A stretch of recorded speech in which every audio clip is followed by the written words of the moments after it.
Evet arkadaşlar, şimdi videoya hoş geldiniz. Sizi birkaç tane parka götüreceğim. Şimdi Tayland çok pis bir yer biliyorsunuz. Havası yani çok kötü bir havası var. Ne kadar yeşillik de olsa çok pis bir havası var. Yani şehirde gezdiğiniz zaman direkt kirleniyorsunuz. O yüzden şehirde işiniz yoksa genelde gezmezsiniz. O yüzden burada insanların hani şehrin içinde bu şehrin pisliğinden biraz uzaklaşmak için geldikleri bazı parklar var. Ve bu parklar gerçekten güzel. Şu anda ben bir tanesinde geziyorum. 2 tane parkı götüreceğim size bugün. Şu anda ben bir tanesine geldim. Şöyle bir parktayım.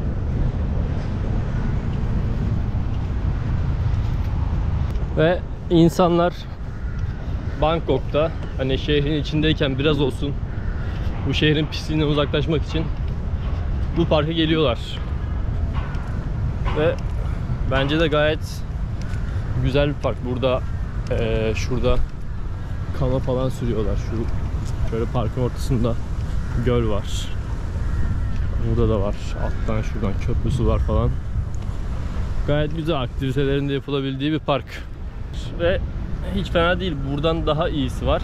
Oraya da gideceğim birazdan. Orayı da çekeceğim size. Burayı bir önce göstereyim. Burası şehrin her ne kadar yanında da olsa çok büyük bir alan olduğu için 570 bin metrekareymiş kapladığı alan. Çok büyük bir alan olduğu için yani havası şehirden çok daha temiz. Bunu girince direkt anlayabiliyorsunuz. Zaten Tayland'da şehre çıkınca o pisliği direkt anlayabiliyorsunuz. Burada abi bir şeyler yapıyor böyle.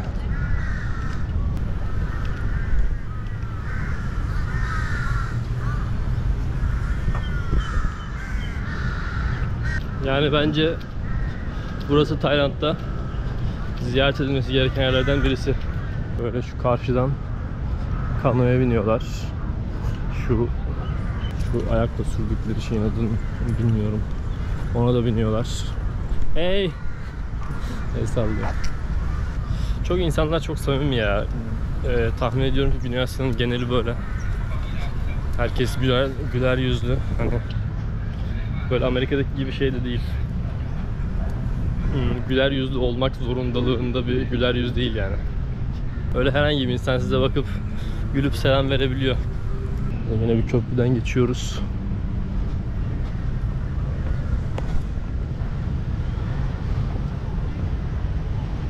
Bu parka bir de köpek sokmak yasak. Şurada görünüyor mu bilmiyorum da orada şey var. Bu parka köpek sokmak yasak. Bu park olmasa da buraya 10 dakika, buraya 5-10 dakika mesafede olan diğer parkın yanında köpek gezdirme parkı var. Ve böyle bunlardan görme ihtimaliniz yani ne kadardır bilmiyorum. Ben de ilk kez gördüm. Böyle bir bunun neydi ya?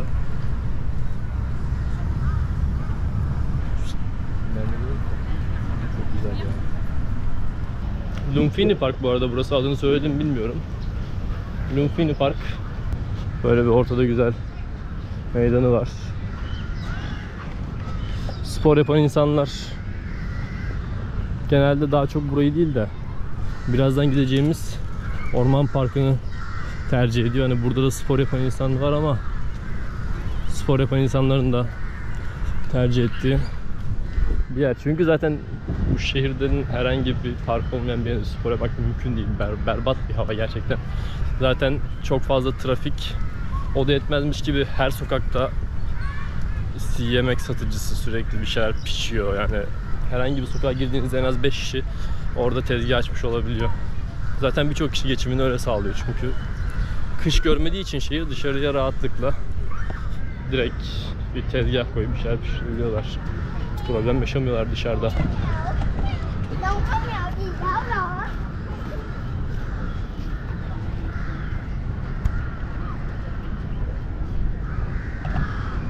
Bu parkımız işte böyle. Şimdi şöyle bir daha köprüden geçelim.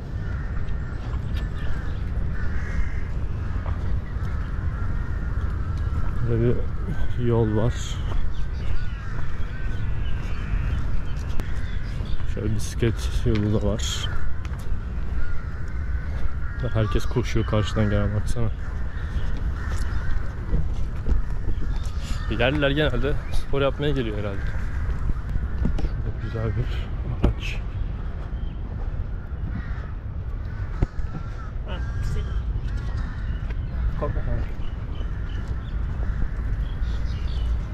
Aha, bu kargaya bir şey olmuş. Aha, uçamıyor. Yazık. Allah, hadi yardım edin onlara. Bu birazdan buna saldıracak ve haberleri yok. Karga ellenir mi lan? Döverler vallahi diğerleri. Evet, böyle çıkışına geldik parkın. Şimdi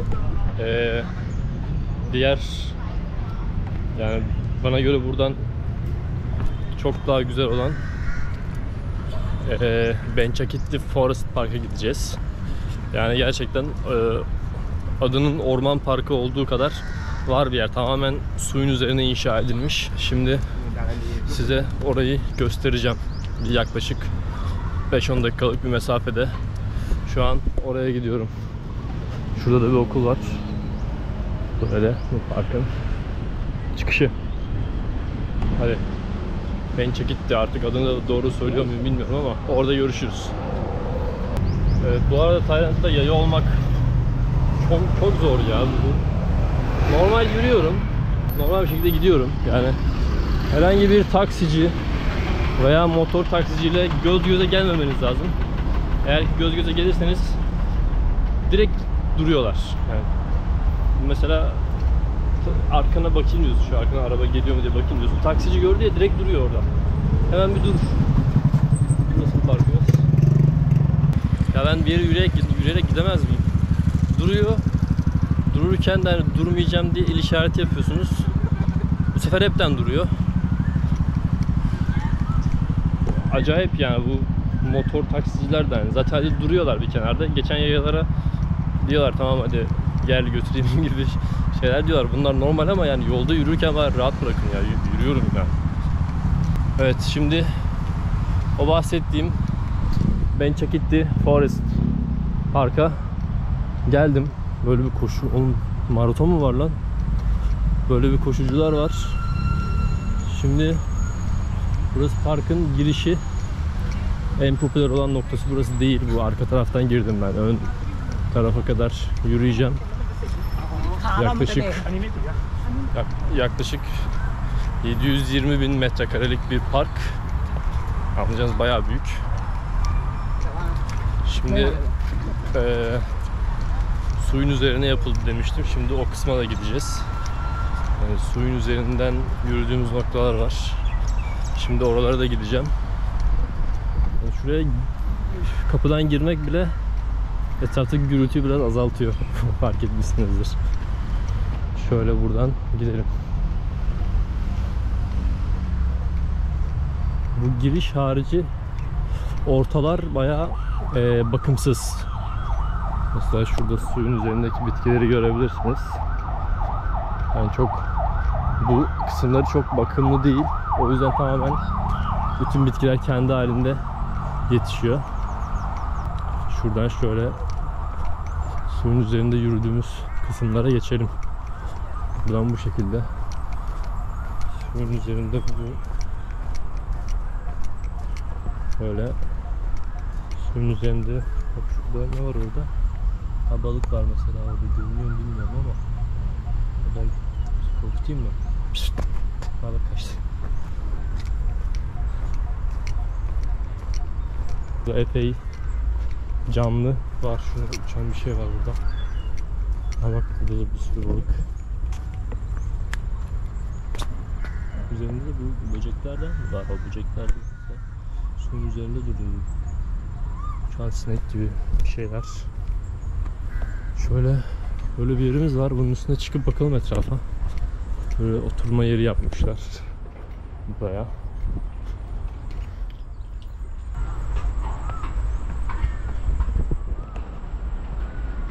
Buralar hep su işte. Böyle çevreye bakmak için böyle bir balkon yapmışlar. Yani şu anda olmasa da ortalarına doğru gittiğiniz zaman tamamen ormandaymış gibi hissedebiliyorsunuz. Yani ben önceki gelişimde bunu hissettim. Bunu söyleyebilirim. Şimdi yol, tabi burada yol nereye götürüyorsa oradan gidiyorsunuz. Öyle bir şey var. Allah'tan Google Map'te şu suyun üzerine yapılan yolların da yerini gösteriyor.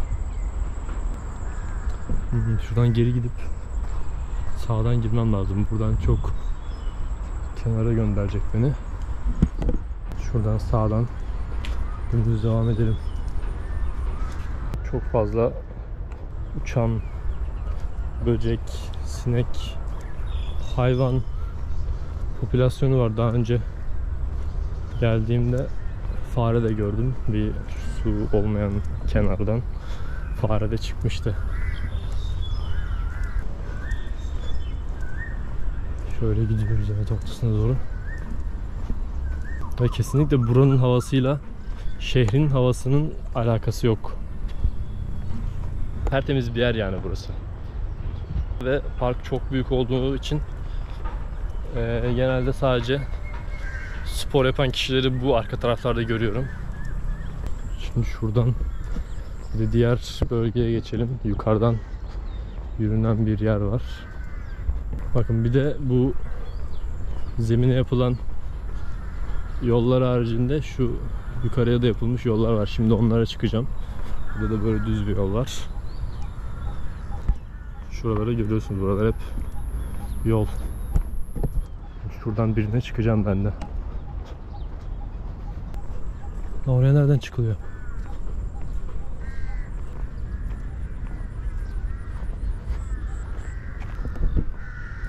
Buradan şuradan şuraya geçmişler, oradan yürüyorlar. Biraz risk alınmış gibi duruyor. Ben yapmam mesela. Belli mi olur abi? Burada böyle SOS butonları var. Buradan konuşuyorsunuz galiba. Bir sıkıntı olduğu zaman yardıma mı geliyorlar artık nedir? Öyle bir şey. Şimdi şu balkonun çıkışı şurası. Bir de oraya çıkalım, oradan bakalım. Bisiklet sürmek yasakmış. Şimdi balkonumuza çıkıyoruz.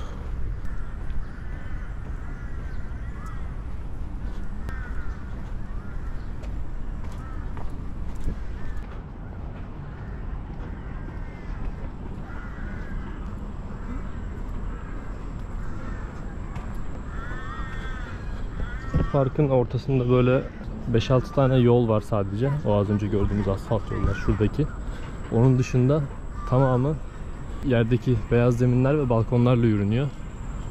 Böyle bu arka taraflar falan.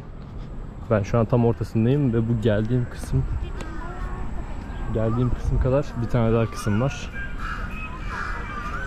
Özellikle arka girişlerinde hiç şey yok. Normal yürüyüşleri yok. Şunlar gibi işte 5-6 tane çıkış var böyle. Böyle bu balkon özellikle girişe yakınmış. Ve böyle gezmeye gelen çok insan var. Bunlar ne yapıyorlar?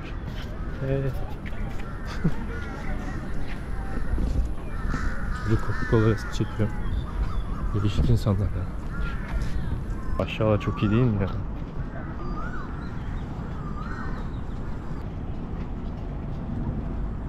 Muhteşem bence.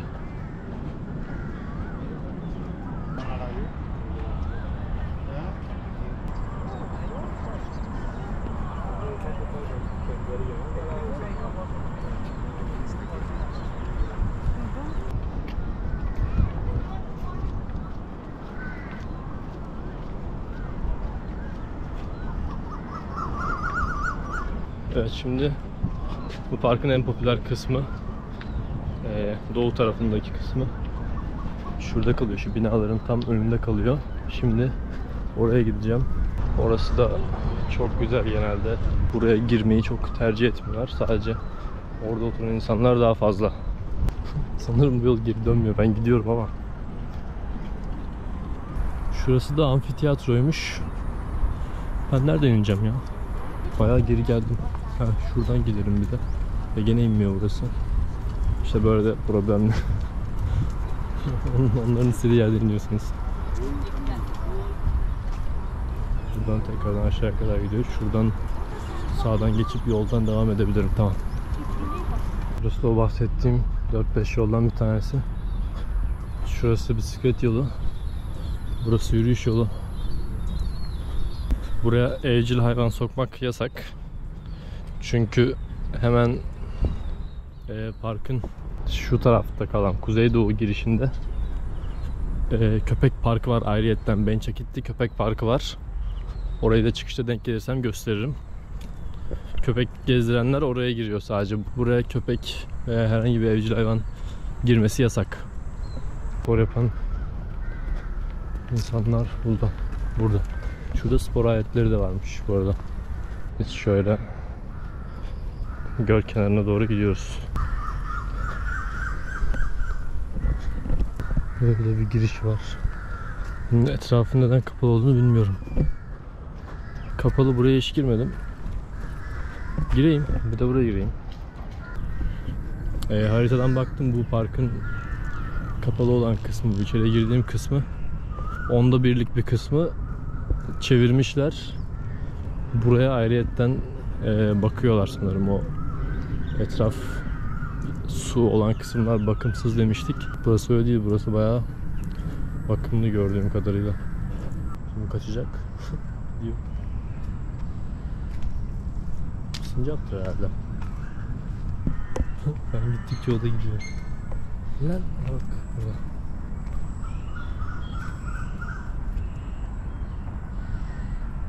Gideceğim peşine şimdi. Biraz kaçsın. Spor yapsın biraz. Ama bu ağaca tırmanmıyor bu. Bak karşıya geçti şimdi. Neyse, rahat bırakalım. Şuradan yavaş yavaş göl kenarına geliyoruz.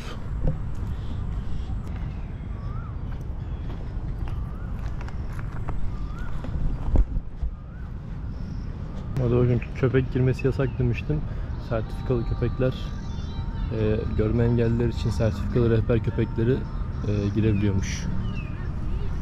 Böyle de şey, yani gene normal köpek gene sokamıyorsunuz yani. Sadece sertifikası olan görme engellilerin rehber köpekleri girebiliyormuş. Evet, şu tarafa geçmem lazım artık. Şu aradan gireyim. Türk işi. Ama tek giren ben değilim, merak etme. Baksana da buraya basmışlar. Evet, şu anda bu parkın en çok tercih edilen yürüyüş noktasına geldik. Yani en güzel denilebilir mi bilmiyorum. O kadar geldiğimiz noktadan sonra şu düğünde yemek yerken şey yaparlar ya, kamerayı görünce düzelirler ya. Çocuk az önce öyle yaptı, yemek yemeyi bıraktı ben video çekiyorum diye. Şöyle burası. Evet. Bence yani parkın en güzel noktası diyebilir miyiz bilmiyoruz ama o biraz göreceli oluyor. En bakımlı noktası diyebiliriz. Şöyle şehir manzarası da hemen karşımızda.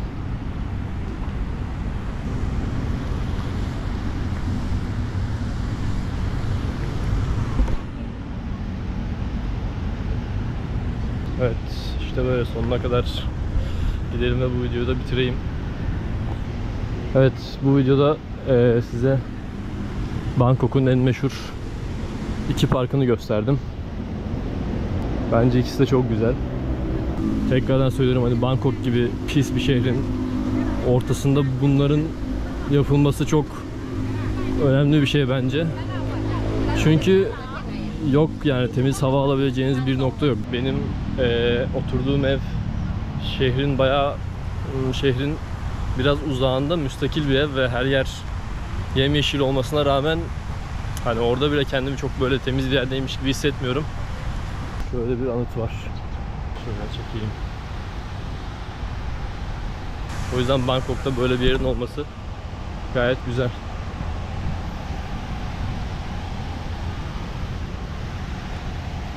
Şuradan da yürüyebiliriz. Şurada bir yuvarlak bir nokta var. Orayı da göstereyim, ondan sonra kapatayım diyorum. Oraya da madem parkın içini komple gezdik, oraya da gitmeden kapatmayayım videoyu. Burada bir tane tanrı da gördüm. Bu da varmış. Dur buraya da gidelim. Aa, bak bunu görmemiştim. Şu diğer tarafın ışığı niye yanmıyor ya? Abimiz burada bir taraftan bakarken böyle, burada da budamız ve tütsülerimiz var. Bu da ormanın içinden az önce bir kadın da çıkarmış. Mantar gibi bir şey sanırım, bilmiyorum ne olduğunu. Evet, geliyoruz yavaş yavaş. Bu parkın hemen yanındaki binada kongre merkezi.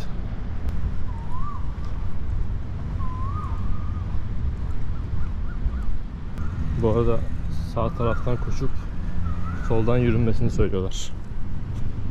Gördüğünüz gibi burada yazıyor. Normalde trafik ters olduğu için burada bize göre bunu da ters yapmışlar. Sağdan hızlı gidiliyor burada. Evet, geldim bu dairenin olduğu yere de böyle bir girişi var. Bayağı da geniş ha. Bunlar ne? Okul mu bunlar? Okul, öğrenci falan gibi bir şey. Bakalım şöyle çevresinde biraz yürüyelim. Ve yani girdiğimdeki havayla şu anki havadan parkın bir yerinden bir yerine gelmenin ne kadar sürdüğünü anlamışsınızdır yani. Yani büyük derken havanın durumundan da bunu anlayabilirsiniz şu anda. Hava karardı bayağı. Ortada bir şekiller falan var. Dur şimdi dönüşte bakarız.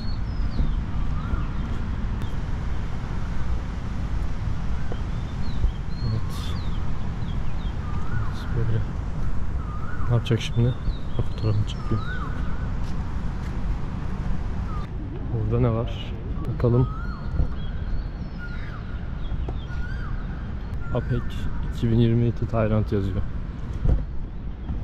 Evet arkadaşlar, Bangkok'un merkezdeki iki tane en büyük parkını gösterdim size.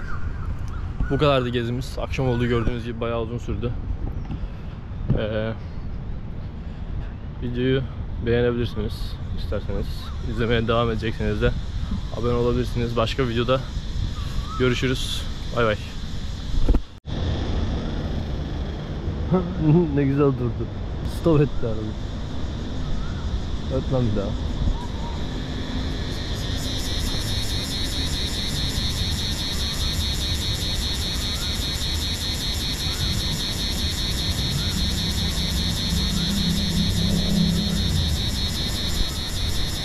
Bunun ne olduğunu bilen de yazsın artık.